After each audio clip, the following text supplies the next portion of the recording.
If they put a ball in front of you, you'd want to play with it. And Yeah. if they put a finish line down there, you'd want to sprint to it. Yeah, that's fair. That's fair. So how'd you do basketball-wise? I We mean, went to state last year. now what does that mean? We went to state, top 8, top 16, Final Four. Okay, Yeah. that's okay. So our sophomore year, we made it to state and finished. We were tied for third because of COVID. We played our first game and lost, and then they sent us home and wouldn't let us play another game. So They don't let you play for third last year or 2 years ago. that was, yeah. Okay. And then our junior year, we lost our first game in the Final Four, and then beat the next team to get there.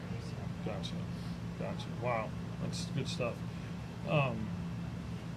Had you had that kind of success at Blue Eye prior? I mean, I know you had good basketball, but Their sophomore year when we went to the Final Four was my first time ever make a Final Four. okay.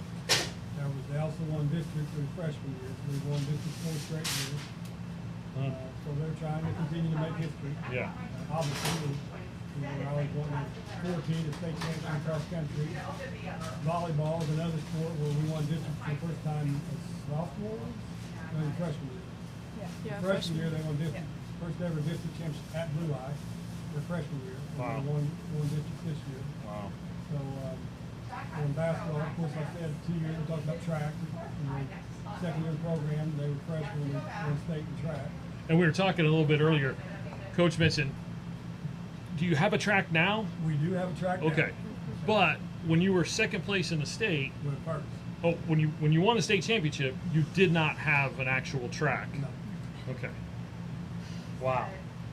Where did you practice? How did you know what was 100 meters or 400 meters or, where a starting line fit? You know what I'm saying? Yeah. The Yeah. typical stuff. How did you know? Well, we used our bus loop was kind of close to 400 meters. Coach Turner, a more track coach, did Yeah. an outstanding job. So he kind of marks everything out and he takes us there. So he knew, what time starts and 100 meters. Of course, these two were long distance with the, Yeah. relay teams, the 4x8, 4x4, right? And then you run the 2 mile and the 800 is in the 800. You run the 800 this year, so they were more long distance, so it's easier. Now sprinters was a different sport. The Right. handoffs and relays is something that Coach Turner has done a great job. That's amazing. It's one thing to be successful when you have all of the tools and the equipment, facilities that you need, but then to overcome some of that stuff and be just as successful, that's special. Do you guys realize how special that is, or Yeah. because the people you're competing against didn't have it that difficult. They had all the stuff that they needed. They didn't have a coach that was having to paint lines on the grass or the rocks or whatever. Yeah. That's an incredible story in itself. That's incredible. It was exciting. Yeah. Of course, anytime you put in extra work or effort or whatever like that, it makes that final, whatever it is, Final Four, state champion, runner-up, whatever, that much more special because you've had to work extra and sacrifice more than somebody else. Wow. What was it like sitting and watching that happen? And I know you with your husband being the superintendent, there's a little bit of different vested interest in, school facilities and all that stuff, but you're watching your kid move from a school in Nixa that pretty much has anything and everything, right, that they would need, to a place that didn't. Not any fault of them of the school districts, but they just didn't have everything. Was that difficult? Definitely some concerns, and I know Coach Elfrink and I even met before they transferred and had a discussion about some of those things because I worked for the schools in Nixa. Okay. Also, Okay. so it was probably a harder decision than if I hadn't have worked for the schools. But there's trade-offs. There's pros and cons Right. to the big school that has everything, to the smaller school that maybe has more on the relationship end than the bigger school has. Yeah. It has worked for them, and that's where they want to be. Yeah. The first year in track, and actually their older sister ran with them, so they got to be a part of a 4x8 team that had 3 Arnolds on it. Yeah, that's awesome. And to win state, it's been special. Yeah. Yes. Yeah, to say the least. So, juniors, gonna be seniors. What was it like going through COVID stuff? You know, I coached football at Hollister, and you know, the baseball. I know the baseball seasons and the track seasons, they got shut down, you know, last year and stuff, and then going through summer last year, we didn't know what was going to happen with the fall sports, you know, just like everybody. And we actually lost out of our last football game because we had 19 kids get COVID.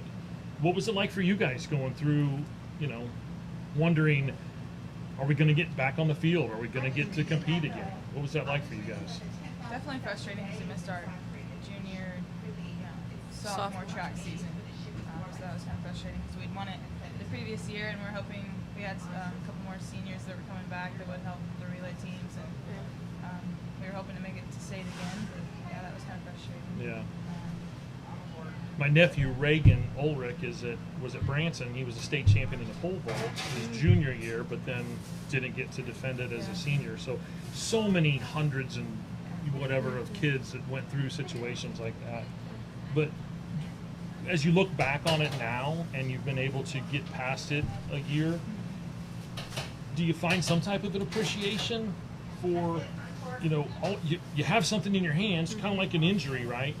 And then all of a sudden it's taken away from you, but then you've got another chance, you know, to do it. Do you have a better appreciation for what you're involved in now because you had that taken away? Yeah, I definitely do. After being out for so long, you appreciate getting to play. Like, you don't complain about practices anymore. You Right. feel like you're just lucky to be out there. She never complains about practices anymore? Not to me. Well, it's difficult without going through something like COVID, but then to go through that and come back, yeah, that's pretty cool.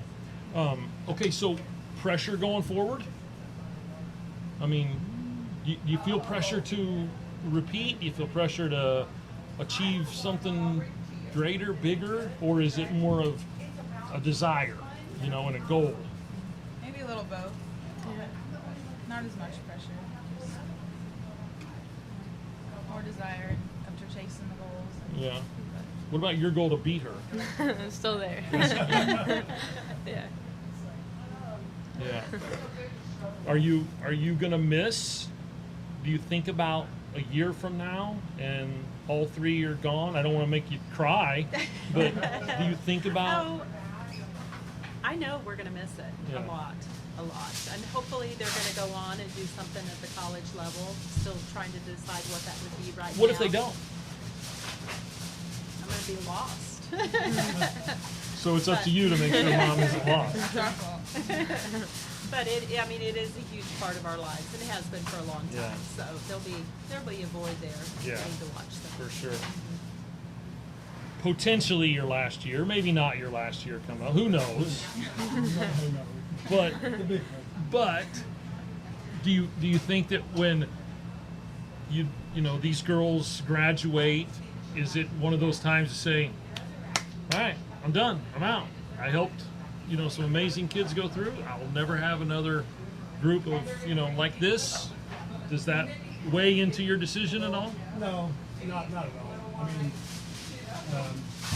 you know, like I said before, I feel I'm ready to step down and step down. Yeah. Obviously, it makes it easier to, when you got kids like this to coach and compete, you know, they'll show every day and compete. It's easier to, you know, prepare and get ready for the upcoming Keep going, season. yeah.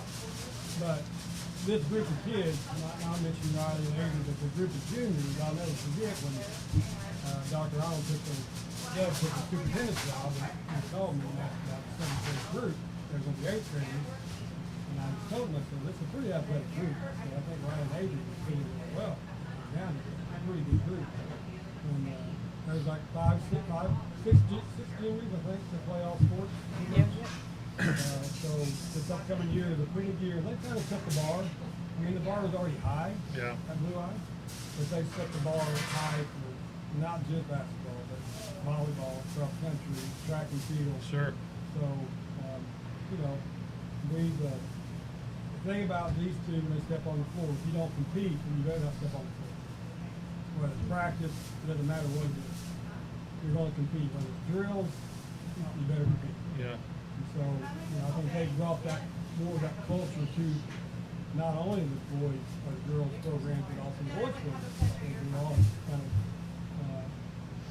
improved and gotten, stepped up the bar even higher. So yeah, they're definitely going to be missed. Yeah. Is it a decision on me whether I'm going to retire or not? No. You want a state title? I'm not. There's no doubt that competition breeds competition. Oh, yeah. Success breeds success, whether it's in the classroom, on the playing field or floor, whether it's with the girls or the boys. It helps all the way around for Yeah. sure. Well, For sure. and I'll throw this out there. I mean, it's kind of, when they showed up as freshmen, incoming freshmen across country team, they would be first, 1 and 2 every day. And this young man like Ryan Cardano was chasing him. He was settled. They beat him every day. And that happened for how long? Half the year maybe? Yeah, not Maybe very half long. the year? Yeah. He finally got tired of it. Yeah. And he ended up taking my third mistake this year as a junior. Fourth.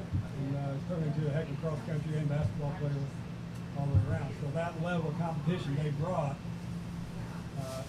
not only won't help them, it's help everybody else. Well, on a number of different levels, kudos to Ryan. Oh, yeah. Because Definitely. as a male, getting beat, to a female, that can sting sometimes. Mm-hmm. And he didn't quit. He looked at it as a challenge and got better and improved. So kudos to him. Yeah, I don't know who he And he's is. turned into a heck of a runner on cross country and track and field and the point guard on the basketball team. I mean, he did. He took it as a challenge. Like, hey, I'm not going to let this happen. Yeah. I'm going to get beat. Flip side, they're like, all right, you're not going to beat me. So they Exactly. pushed themselves even harder. which Exactly. They improved by doing so. Exactly.